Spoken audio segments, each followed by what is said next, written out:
Buenas tardes chicos, buenas noches, dependiendo a la hora que vayan a ver este video. Fíjense, vamos a ver ahora en este tema lo que es sistema de ecuaciones lineales. Ya nosotros vimos lo que era sistema de ecuaciones no lineales en los temas pasados, que eran aquellas ecuaciones donde el grado de las ecuaciones era mayor a 1, es decir, 2, 3, 4 que íbamos a tener en las ecuaciones. Ahora vamos a ver entonces sistema de ecuaciones lineales, que son sistemas donde las incógnitas son de primer grado.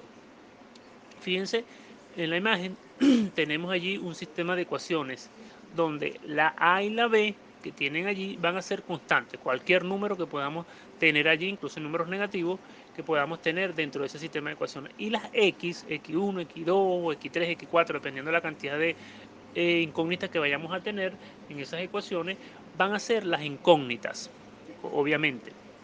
O sea, o los valores que nosotros o sí, digamos los valores que nosotros tenemos que conseguir para poder resolver ese sistema de ecuaciones. ¿Cómo vamos nosotros a resolver ese sistema de ecuaciones? A través de matrices. Las matrices son aquellas que están ordenadas en filas y columnas, que nosotros estos, este sistema de ecuaciones lo vamos a llevar a este orden en filas y columnas. ¿Qué vamos a incluir nosotros dentro de esa matriz? Nosotros vamos a incluir dentro de esa matriz solo los coeficientes de cada uno de las ecuaciones o de las incógnitas, esos coeficientes que acompañen a las incógnitas en cada una de las ecuaciones. Fíjense que ustedes tienen las incógnitas o en las ecuaciones tienen A multiplicado por X1, A12 multiplicado por X2. Entonces, esos van a ser mis incógnitas. Esas A van a ser, perdón, mis constantes, que son las que yo voy a incluir dentro de la matriz. Obviamente, ustedes tienen que ordenar el sistema de ecuaciones, que cada una de las ecuaciones que vayan a tener, tienen que quedarles todas X1 debajo de X1, X2 debajo de X2, X3 debajo de X3, la cantidad de incógnitas que vayamos a tener. Otra cosa importante que deben tomar en cuenta es que si yo tengo 4 incógnitas en una ecuación, tengo que tener obligatoriamente 4 ecuaciones para poder resolver, si no, no voy a poder resolver. Misma cantidad de incógnitas, la misma cantidad de ecuaciones para poder yo resolver esos valores o dar esos valores de esas incógnitas. Entonces les decía entonces que las matrices o a través de matrices que nosotros vamos a resolver ese sistema de ecuaciones. Vamos a ordenar entonces esos coeficientes dentro de la matriz. Tenemos que tener claro cuáles son las columnas y cuáles son las filas. Las filas están ordenadas en sentido horizontal y las columnas están ordenadas en sentido vertical. Ahora, esos elementos que están allí, que vamos a incluir dentro de esa matriz, ahí fíjense que hay uno de los elementos que le dice A11, A12, A21, A23. Eso simplemente lo que quiere decir que A11 es el elemento de la fila 1 de la columna 1. A12 es el elemento de la fila 1 de la columna 2. Y así cada uno de esos elementos que vamos a tener allí es simplemente para representar o darle un nombre a cada uno de esos elementos que vamos sustituyendo dentro de esas matrices. Pero ojo con esto, ahí vamos a colocar solamente los coeficientes de cada una de las incógnitas de acuerdo a las ecuaciones que vayamos a tener. Y importante que tienen que saber que tienen que estar ordenadas sus ecuaciones. Les repito, X1 debajo de X1, X2 debajo de X2, es cada una de sus ecuaciones ordenada para después incluirla dentro de la matriz. Ahora, uno de los subtemas que vamos a ver es eliminación gaussiana por pivoteo parcial. Ok, este tema de eliminación gaussiana por pivoteo parcial, con este tema nosotros también vamos a conseguir los valores de las incógnitas de acuerdo a las ecuaciones que nos den. Dice, para yo conseguir o poder resolver este sistema, sí, el sistema de ecuaciones por este método de eliminación gaussiana por pivoteo parcial, voy entonces a regirme por lo siguiente. Fíjense, para elegir el elemento pivote en la primera columna, se escoge el elemento mayor con valor absoluto de toda la primera columna. Yo voy a tener, como les coloqué allí, mi sistema de ecuaciones. Ecuación 1, ecuación 2 y ecuación 3. Son las ecuaciones que me van a dar. Fíjense que están ordenadas X1 debajo de X1, X2 y X3. Y igualadas siempre a algo, a otra constante más. Entonces, tengo ya mis tres sistemas de ecuaciones. Yo entonces, para empezar a resolver este sistema de ecuaciones, primero tengo que tener cuál es mi objetivo. Mi objetivo es que por este método, ojo, por este método de eliminación gaussiana por pivoteo parcial, mi objetivo es yo hacer cero fíjense, lo que esté debajo de la primera columna. Y hacer un triangulito de ceros allí, debajo de entre la primera y la segunda columna. Así me debería quedar mi primer, debería ser el objetivo, lo que yo quiero hacer cero esos valores que están allí en ese sistema de ecuaciones o dentro de la matriz que yo voy a formar. Entonces, claro, en este caso porque es una matriz 3×3, pero si yo tengo una matriz 4×4, obviamente como les digo 4×4 porque voy a tener 4 incógnitas, 4 ecuaciones, entonces yo voy a tener, obviamente, voy a tener un cero más en mi objetivo o en lo que quiero lograr, pues. Entonces, ¿cómo voy a ir yo resolviendo este sistema por eliminación gaussiana por pivoteo parcial? Ya les dije, entonces, voy a ver mi primera columna. Mi primera columna la veo y voy a ver cuál es el elemento mayor que hay en esa columna, sin tomar en cuenta el signo. Si ellas tienen un negativo, no le presto atención al negativo, solamente el numerito. ¿Cuál es el mayor numerito en esa primera columna? En este caso del ejercicio que yo tengo acá, que les coloqué allí, fíjense que es el 3 en la primera columna. Ese 3, yo entonces, como está por debajo de los otros dos que están dentro de esa columna, entonces yo tengo que ya yo sé que ese va a ser mi elemento pivote, el 3, pero aparte de eso, yo tengo entonces que hacer un intercambio de las filas. ¿Por qué? Porque el elemento pivote siempre me tiene que quedar por encima de los otros. Entonces, allí entonces va en el segundo ítem que le dice ahí, para elegir el elemento pivote en la segunda columna. Bueno, esto es obviamente ya después que yo hago el cero en los ceros debajo del elemento pivote, ya tengo que buscar otro elemento pivote, pero entonces voy acá. Lo que les decía, después que yo hago ubico mi elemento pivote en la primera columna, yo tengo que hacer cero lo que me quede debajo de ese elemento pivote.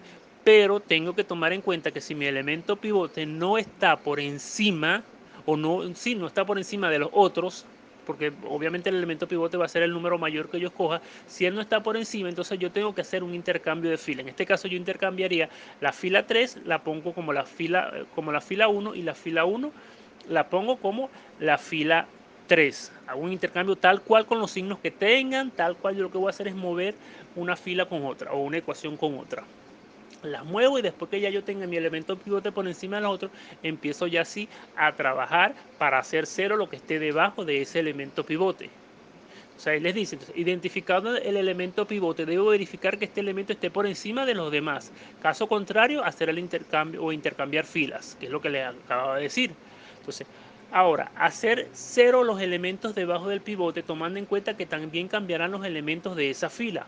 Aquí viene digamos, lo engorroso de alguna manera, que es lo que tenemos que tomar en cuenta, y ya cuando veamos los ejercicios como tal, entonces vamos a tener un poquito más de práctica en esto. Porque entonces, ¿cómo voy a hacer yo que ese elemento sea cero? Que esos elementos que están debajo de mi elemento pivote sean cero. Entonces, allí es donde empieza a aplicarse ya entonces el método de eliminación gaussiana con pivoteo parcial. Entonces, yo tengo que hacer esos elementos cero aplicando alguna operación matemática que para hacer cero ese numerito que esté debajo del elemento pivote, pero también me va a cambiar todos los números que estén en esa fila de donde yo esté haciendo ese cero. Entonces vamos a ver eso cuando veamos los ejercicios, lo vamos a poder entender un poco mejor. El elemento pivote es el elemento que me va a permitir hacer cero lo que yo quiero o lo que está por debajo de ese elemento pivote. Entonces fíjense cómo con este método, que es un método, digamos, como les dice allí, parcial, que no voy a hacer cero todos los elementos que están dentro de la matriz que se va a formar.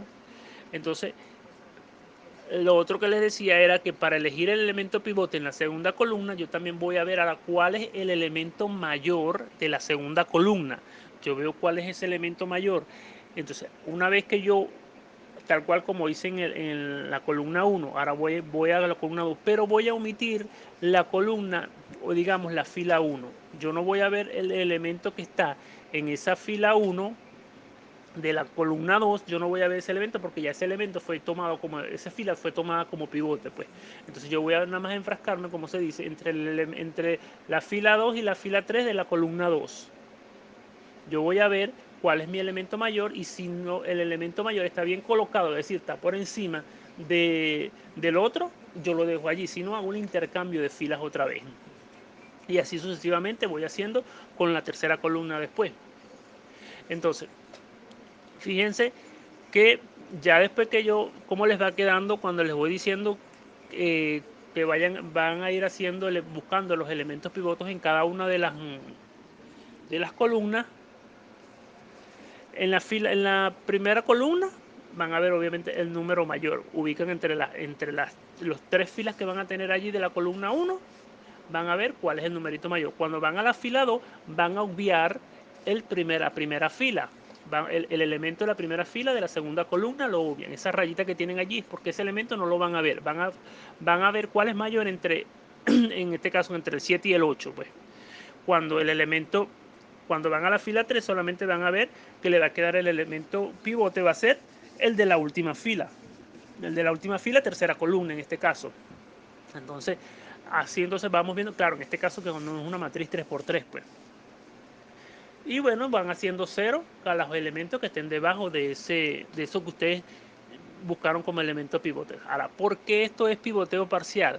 Les decía porque no vamos a hacer cero todos los elementos que están allí, porque una vez que ya yo tengo, por ejemplo, yo hice cero, fíjense ahí donde le coloco el objetivo, ya yo hice cero de los elementos que están debajo de lo que yo llamé pivote en la primera columna, hice en la segunda columna también, ya yo puedo conseguir el valor de x3, como despejando x3. Fíjense que ya yo tengo cero, lo que está ahí en la tercera columna, en la tercera fila, ya yo tengo, esos elementos son cero y me está quedando 11x3 es igual a 18, por ejemplo. Ya yo puedo despejar de ahí x3 es igual a 18 sobre 11 en este caso.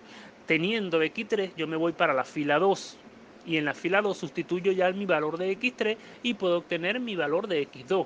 Ahora, teniendo el valor de x2 y x3, me puedo ir para la fila 1 y ya obtengo el valor de x1. Entonces, por eso es un pivoteo parcial. Simplemente hago cero algunos elementos para conseguir el valor de las incógnitas, pues. Entonces, claro, cuando veamos los ejercicios, vamos a entender un poquito más y sobre todo cómo vamos a hacer cero esos elementos que están allí, esos elementos que quedan debajo de los pivotes. Si vemos el otro método, el método de Gauss-Jordan, fíjense que el objetivo del método de Gauss-Jordan es hacer cero ahora los elementos que están por debajo y por encima de la diagonal principal. Es decir, de esa diagonal donde le coloco los 1, 1, 1, tengo que hacer cero lo que está por debajo y lo que está por encima de eso. Fíjense que a diferencia del anterior, aquel solamente hacía cero lo que estaba por debajo de la diagonal principal. Ahora tengo que hacer cero lo que está por debajo y por encima, pero aplicando el mismo método que ya apliqué para pivoteo parcial. Entonces se le dice que este método de Gauss-Jordan utiliza las mismas técnicas de eliminación gaussiana, incluyendo el pivoteo, pero con el objetivo de finalizar con una matriz de la siguiente forma. La matriz que les muestro allí, que les quede, entonces 0 por debajo de la diagonal principal y 0 por encima de la diagonal principal, y esa diagonal principal aparte tiene que ser 1, la tenemos que llevar a 1. ¿Cómo vamos a lograr nosotros eso? Me da mi sistema de ecuaciones, yo lo llevo a un sistema matricial. Recuerden que solamente voy a colocar los coeficientes dentro de ese sistema matricial, incluyendo lo que está después de la igualdad. Los llevo a un sistema matricial, tal cual con los signos que tengan, lo llevo a la matriz. Y empiezo entonces en la primera columna a ubicar mi pivote. Para elegir el elemento pivote en la primera columna se escoge el elemento mayor con valor absoluto de toda la primera columna, tal cual como hice en el caso pasado. Yo voy a ver mi primera columna y esa columna, el número mayor, ese va a ser mi elemento pivote. Si ese elemento pivote no está por encima de los otros, que va a ser el número mayor, ¿verdad? Si no está por encima de los otros, yo tengo que hacer un intercambio de filas. La fila U, en este caso, intercambiaré igualmente la fila 3 por la fila 1, tal cual con los mismos elementos, sin cambiarle nada, solamente cambiar de posición esta fila por la otra fila, porque la idea es que me quede el elemento pivote por encima de los otros. Entonces, ahora les digo, identificar el elemento pivote, debo verificar que este elemento esté por encima de los demás, como les digo, caso contrario, intercambiar la fila. Ahora hacer cero los elementos debajo del pivote, tomando en cuenta que también cambiarán los elementos de esa fila. O sea, si yo quiero con la operación matemática que vamos a hacer para hacer cero esos elementos que estén debajo del elemento pivote, yo no solamente voy a modificar, en este caso, ese 2 que lo voy a llevar a cero, no, voy también a ese 7, ese 12 y ese 17 ellos van a cambiar. No los voy a hacer cero, solamente que ellos van a cambiar, porque con la operación matemática que vamos a hacer para llevar ese 2 a cero, se va a cambiar toda esa fila también.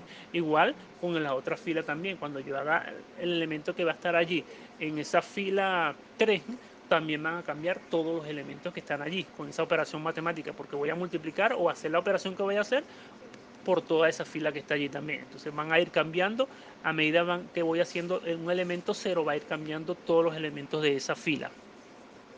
Entonces, si queremos hacer cero el elemento debajo del pivote, debemos multiplicar toda esa fila por el valor del elemento a hacer cero entre el pivote e ir sumando la fila donde estemos haciendo cero.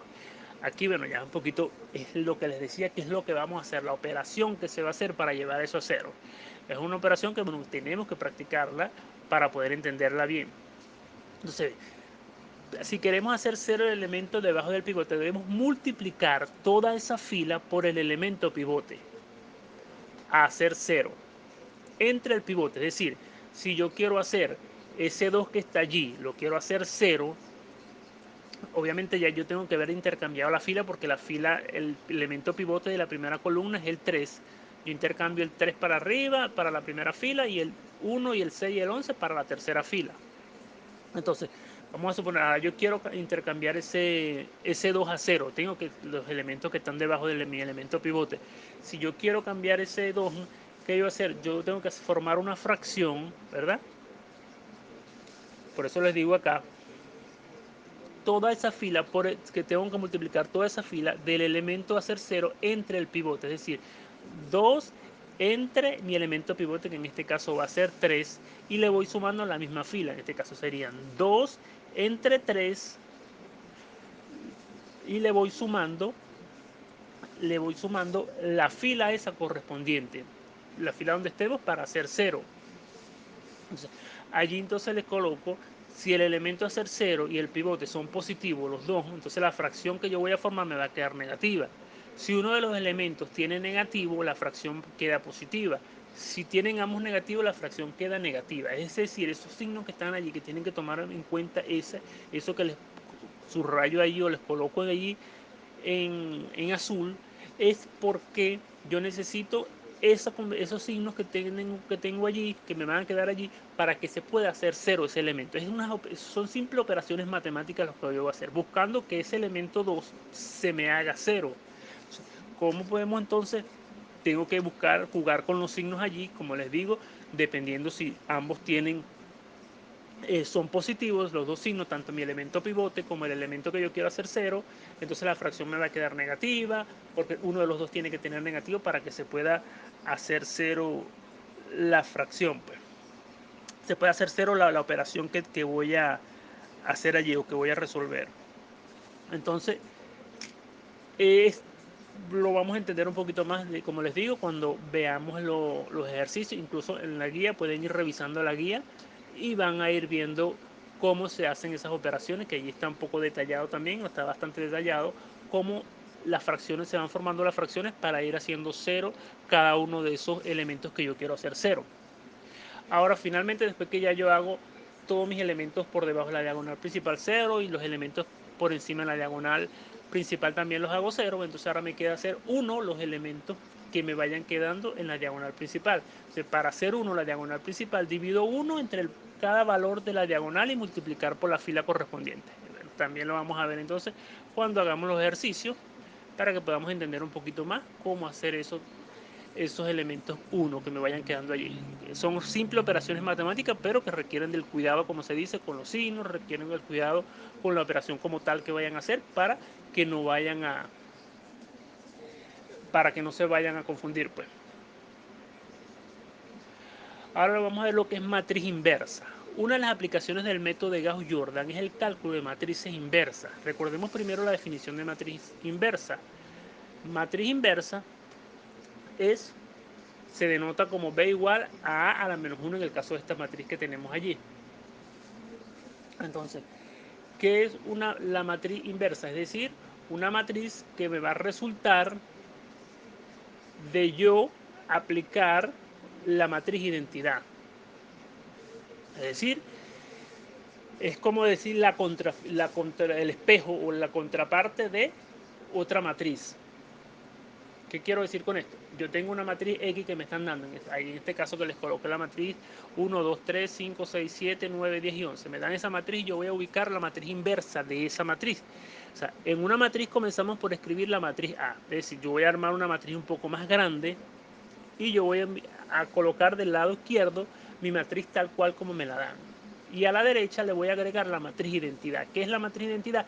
Esa que nos dio con Gauss-Jordan al final, lo que estábamos buscando con Gauss-Jordan al final, esa matriz es la que yo voy a colocar en el lado derecho. Fíjense que tiene 0 por debajo de la diagonal principal y 0 por encima de la diagonal principal. Y 1, obviamente, esa diagonal principal. Esa es mi matriz identidad. En este caso 3 por 3, porque la matriz que me están dando es 3 por 3. Entonces, yo voy a colocar entonces en mi matriz original el lado izquierdo y mi matriz identidad del lado derecho. Una vez que yo hago eso, yo voy a aplicar al lado izquierdo el método de Gauss-Jordan tal cual como lo acabamos de ver. Vamos a aplicar hacer cero los elementos que estén por debajo, hacer cero los elementos que estén por encima de la diagonal principal, y voy haciendo cada uno todas esas operaciones tal cual como hice con el método de Gauss-Jordan. Obviamente cuando yo voy haciendo eso, aplicando el método de Gauss-Jordan a la izquierda, todos los elementos que están a la derecha se van modificando porque cada fila se va a ir modificando tal cual como el método de Gauss-Jordan. Entonces, al final, cuando ya yo voy a obtener del lado izquierdo ahora la matriz identidad, ¿y qué voy a obtener del otro lado derecho? Una matriz inversa. Es el resultado que me estaban pidiendo a mí. La matriz inversa es lo que voy a obtener yo del otro lado. Entonces, fíjense, del lado, ahora se van a intercambiar, digamos, los papeles. Ojo, no es que me va a quedar tal cual la matriz inversa me va a quedar del otro lado con los mismos valores que yo tenía inicialmente. No, aquí obviamente porque las coloqué así porque no, para que vieran que de un lado me va a quedar entonces ahora la matriz identidad y del otro lado la matriz inversa, pero no va a ser el mismo valor, los mismos numeritos que van a quedar tal cual con la matriz que yo tenía original, pues. Entonces, es aplicar el método de Gauss-Jordan bajo este esquema de colocar a la izquierda la matriz original y a la derecha la matriz identidad. Pero resolver, hacer la resolución tal cual con el método de Gauss-Jordan. Y finalmente vamos a ver el método de Gauss-Seidel. Este método de Gauss-Seidel es un método iterativo. Por lo mismo resulta ser un método bastante eficiente para buscar estas incógnitas que nosotros nos dan en un sistema de ecuaciones. Yo tengo un sistema de ecuaciones o me dan un sistema de ecuaciones. ¿Qué voy a hacer yo con ese sistema de ecuaciones? Supongamos que me dan 3 ecuaciones o la cantidad de ecuaciones que me vayan a dar. Yo de la primera ecuación voy a despejar x1, de la segunda ecuación x2 y de la tercera ecuación voy a despejar x3. Y si tengo una cuarta ecuación, bueno, la ecuación x4, la ecuación 4 voy a despejar x4. Una vez que yo haga las sustituciones o los despejes de cada una de esas ecuaciones, yo voy a empezar a sustituir. Yo lo puedo hacer mediante una tablita que me resulta bastante útil hacerlo así. Fíjense, si ya yo despejé la primera ecuación, podemos utilizar una tablita como este modelo, que la tienen en la guía también. Fíjense, si ya yo despejé de la primera ecuación x1, entonces yo voy a sustituir en esa primera ecuación x1 a x2 como que fuese 0 y a x3 como que fuese 0, o como son 0, x2 y x3 van a ser 0 para la primera iteración. Y con esos valores, teniendo x2 y x3 0, voy a obtener x1. Obtengo el valor de x1 en mi primera iteración. Cuando me voy a mi segunda, sigo todavía mi primera iteración, perdón, pero ahora ya yo tengo el valor de x1. Entonces ya yo sé cuánto vale x1. Ahora yo quiero obtener x2 de la primera iteración. Para obtener x2 de la primera iteración, sabiendo ya cuánto vale x1 y sabiendo que x3 va a seguir valiendo 0, entonces obtengo el valor de x2 que ya yo despejé de las ecuaciones. Ahora, teniendo x1 y x2 ya, esos valores, yo puedo obtener el valor de x3. Sustituyendo x1 y x2, obtengo el valor de x3 y ya obtengo entonces los valores de mi primera iteración. Aparte de eso, en los ejercicios me tienen que dar una condición para Gauss-Seidel, proceso iterativo. Una condición de tú lo vas a hacer o vas a iterar hasta que el error sea menor a tanto, tal cual como lo veíamos en los exámenes pasados. Entonces yo necesito calcular unos errores. En la primera iteración no calculo errores porque la formulita para calcular errores va a ser tal cual, valor actual menos valor anterior entre valor actual multiplicado por 100. Entonces, las tres condiciones, si a mí me dicen el valor tiene que ser menor a 0,01% en las tres o los tres valores de X1, X2 y X3, tiene que darme el error por debajo de eso para cumplir con la condición, pues. Ahora yo me voy a mi segunda iteración. ¿Qué pasa en mi segunda iteración? Mi segunda iteración voy a obtener el valor de X1 primero. Pero ¿qué valores de X2 y X3 voy a obtener? Voy a usar los valores anteriores que ya yo calculé en la iteración 1, de X2 y de X3. Con esos dos valores ahora yo voy a obtener X1. Ahora yo tengo el valor de X1 que acabo de calcular y teniendo el valor de X3, calculo el valor de X2. Y después teniendo el valor de X2 y el valor de X3, calculo el valor de X1 y X2, calculo el valor de X3. Ya obtengo entonces todos mis valores para la iteración 2. Ahora sí puedo calcular un error. ¿Quién va a ser mi valor actual? Ese valor para X1. Primero tengo que calcular 3 errores, voy a calcular. El error 1 va a ser para los valores de X1. Y el error 2 va a ser con los valores de X2 y el error 3 va a ser con los valores de X3. Mi valor actual va a ser el valor de la iteración donde yo esté en este momento, es decir, la 2, valor actual menos el anterior, el de la iteración 1, y con eso calculo entonces mi error y calculo los errores igual de E2 y del error para E3. Y como les digo, se tiene que cumplir el error o la condición en los tres errores para decir yo, estos van a ser mis valores de X1, X2 y X3. Entonces, esto es todo el material que va para el examen. Practiquen a la par con lo que tienen en la guía. Ya pronto vamos a ver ejercicios. Le voy a enviar unos ejercicios resueltos de cada uno de estos subtemas que estamos viendo de este tema, para que entonces tengan un complemento más para el examen, para cuando vayamos a hacer el examen. Pues cualquier duda, entonces quedo a la disposición, pues.